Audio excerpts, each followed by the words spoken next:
I'm Mahesh Ratnayaka, one of the sexual health physicians from the Royal Adelaide Hospital.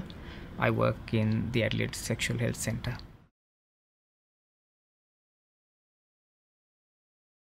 One of the reasons why it's more common is it's asymptomatic in most people. About 70% of women and 50% of men who have the infection would not show symptoms. So basically, you wouldn't know if you have chlamydia unless you get tested. The worst thing is you could pass it on to someone else without even knowing that you're passing it on.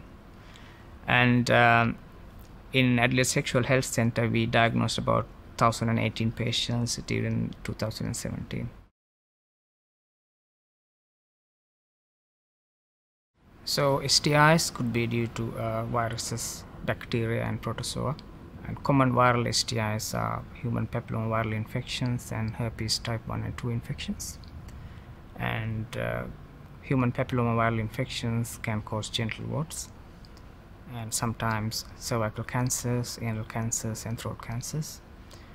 Herpes type 1 and 2 viruses can cause genital ulcers, which are commonly a recurrent type of ulcers.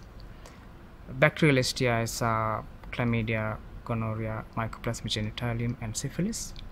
And chlamydia, gonorrhea and mycoplasma can cause vaginal discharge and pelvic pain in females.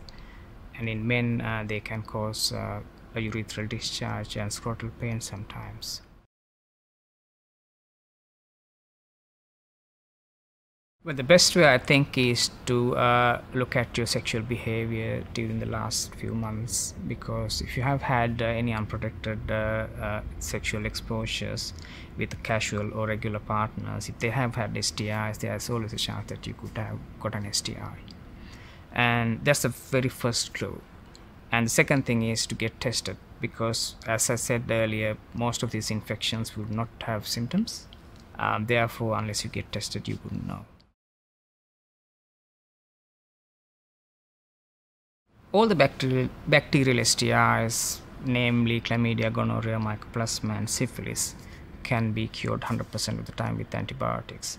So main things with the treatment with antibiotics is you need to make sure you complete the course of treatment, and your partner is also treated because you could get reinfected, and avoid having sex until your treatment is complete, and your doctor would further advise you about it.